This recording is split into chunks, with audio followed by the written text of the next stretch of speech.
shows how to provision a Docker Swarm in AWS using Vagrant and Ansible. And this is a very good way of provisioning multiple instances in one go. Vagrant is especially good at that. So in this example, here I have my Vagrant file. It is assumed here that you know the basics of Vagrant and Ansible. So in my Vagrant file, I am loading my AWS configuration using a JSON file. Here you go. Let me just make that clearer. So all the configuration, including the AWS region, the availability zone, the instance type, the Amazon image, etc., are loaded using this JSON file. JSON is an open format, so I can just make this anything I want. I mean, this is just some keys that I chose. So essentially, I'm using AP South 1A as my region and availability zone. I have some username for my EC2 instances, and then I have the configuration for each of my EC2 instances in a key called EC2s. So each of these tags over here will correspond to, each of these tags over here will correspond to one instance for my swarm. So I have my console 0, which is my discovery node. Then I have my manager 0 and manager 1. So manager 0 and manager 1 are my swarm managers, which are run in replication mode. Basically, if one of them goes down, the other one will take over as the manager. And then I have two nodes in this example, node 0 and then node 1. So two managers, two workers, and one console. Now, what else? Each of these instances is loaded with the same AMI, just for simplicity. But the advantage of JSON is that I can simply change my instance type here. Let's say I make I don't think I would want to make my console 0 a very powerful instance, but maybe manager 0 needs to be m3.medium. So changing all this configuration in the JSON can propagate to the Vagrant file automatically. I do not need to change anything in the Vagrant file. So essentially what I'm saying is that you can manage the configuration, add and remove nodes for your Swarm cluster using this JSON file. Okay, I'll do my changes here. Right. So now how is this loaded into my Vagrant file?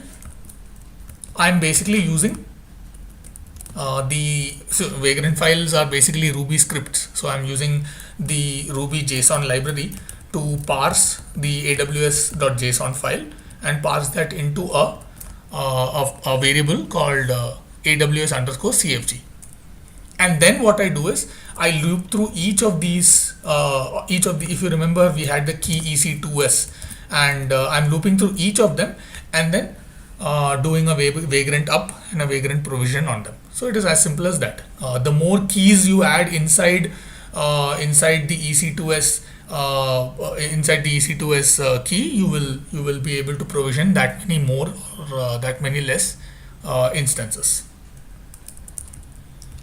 And all this configuration is standard EC2 configuration for Vagrant.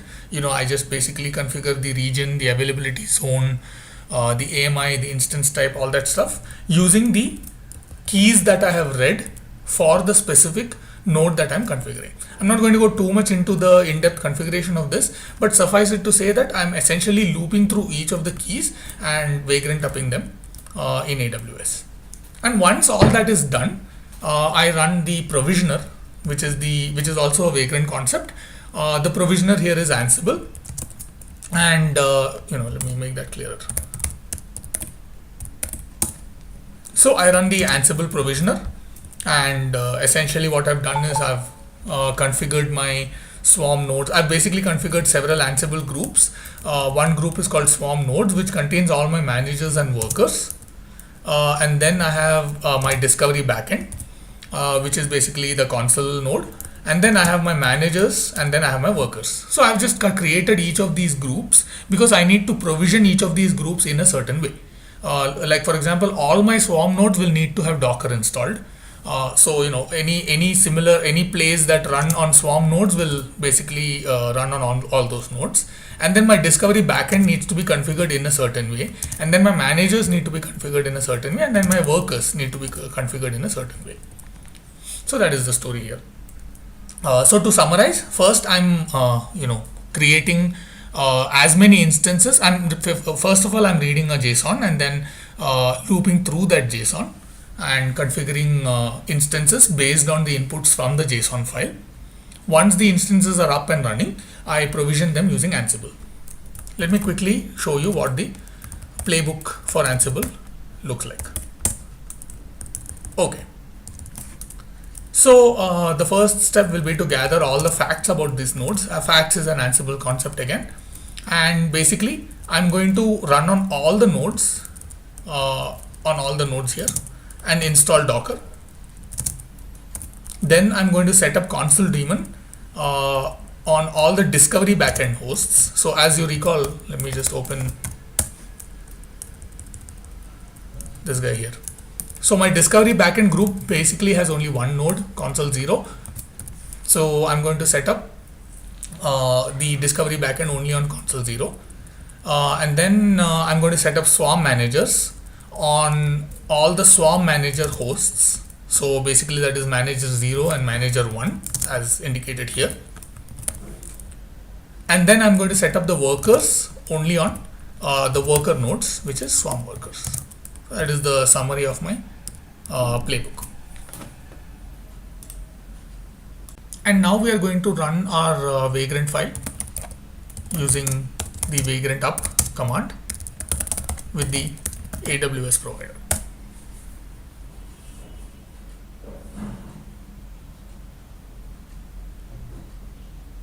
So this command is now using the Vagrant AWS plugin to basically communicate with our AWS account. Now the prerequisite here is obviously that you need to have an AWS account. You need to have stored your AWS credentials in the sufficient environment variables. Now in my case, all my AWS configuration, including the AWS access key and the secret key and the region, etc. All these are stored in various environment variables on my system. So this configuration helps me to avoid having to hard code all of these sensitive information into my Vagrant files. So now this little prompt over here has confirmed that the machines are booted in EC2 and they are ready for use. Once the machines are booted, Vagrant will then run my Ansible provisioner. It is going to gather the facts as in the playbook, and it's going to go through a whole lot of setup. So now I'm going to return when this is done. It takes a little bit of time, even though this is running in parallel.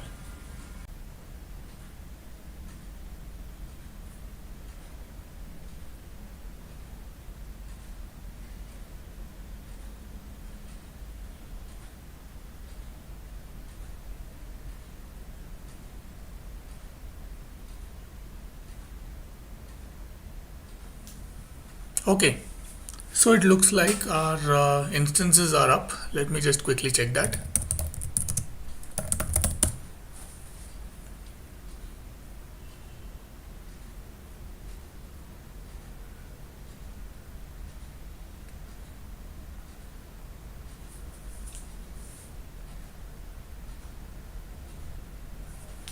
Cool. Now I'm going to run a command on the Swarm manager. Let me SSH to the manager.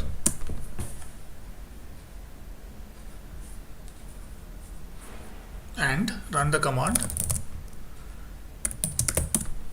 Okay, so this Swarm manager is running. Basically, it's a container, a Docker container based on the image Swarm.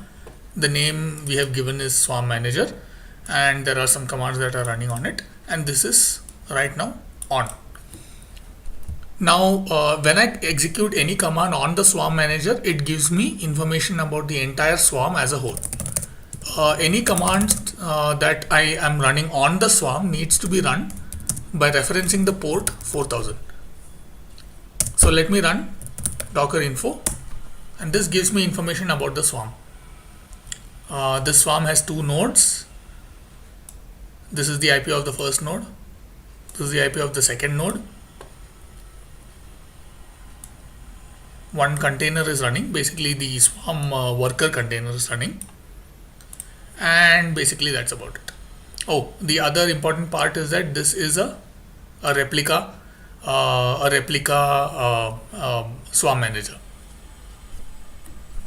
Similarly, let me run a command on the other manager that we have. I'm just going to truncate that a little.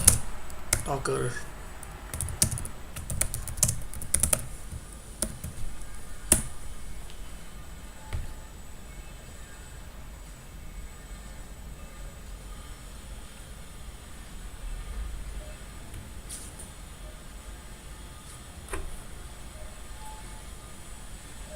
So manager 1 is the primary manager and manager 0 is the replica manager.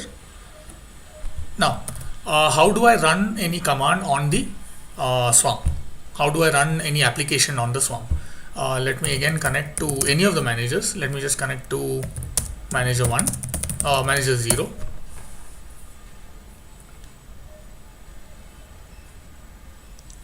And let me run the command. As I mentioned before, any command that I run on the swarm has to reference the port 4000. So that has to be -h, and then space, and then colon 4000, followed by some command. So here it would be hello world.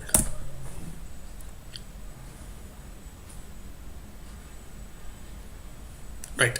So one thing you will notice now is that hello world, when you run it locally, it gives you some output, but when you run it on the swarm, it does not give you any output. We will come back to that. For now, the hello world container has run on the swarm, and as you know, it only prints various hello world information and exits.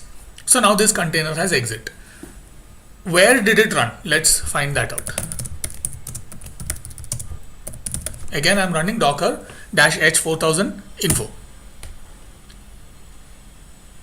So previously you remember that the counts of containers on each of the nodes was 1 and 1. Now on the node 1, the count is still 1 running and 0 stopped. But on node 2, 1 running and 1 stopped.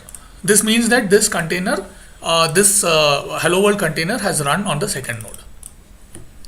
Another way to find this out is by using the docker ps command. Let me run this one more time. ps. So of course ps will only list you the running containers, therefore I need to do ps-a. Here you see that hello world is a container that exited, obviously because it printed the hello world information, and here is the information of the node on which it ran. This is the IP address of the node, and by the way, this is an AWS private IP address. And then this is the name of the container. As you know, Docker auto generates container names, and this is an auto generated container name. So this is the way to find out where your applications are running. Now, just a quick side note: if you want to remove this container, then the container command that you would run on a local Docker instance is docker rm container name, and that is the same in a swarm. You would simply run docker -h4000 rm and then container name or the container ID. So let me just use the container ID. There you go. Let me run ps-a again, and that container has vanished. Okay, coming back to that point about container output. So this is it's a fairly involved topic, but it is related to the fact that so when you run a container, the command is not running locally. It first runs on the local swarm manager, which then decides which of the worker nodes to run that container on. So it could run it either on itself or it could run it on either of the worker nodes. So based on that decision, it will need to redirect output, and this output redirection does not work well until you do -i. So now let's run it with I. Okay, so it is run -i. So now we are running the hello world container again. This time we have provided the -i flag, and as you saw, we have seen the hello world messages which are printed by the hello world container.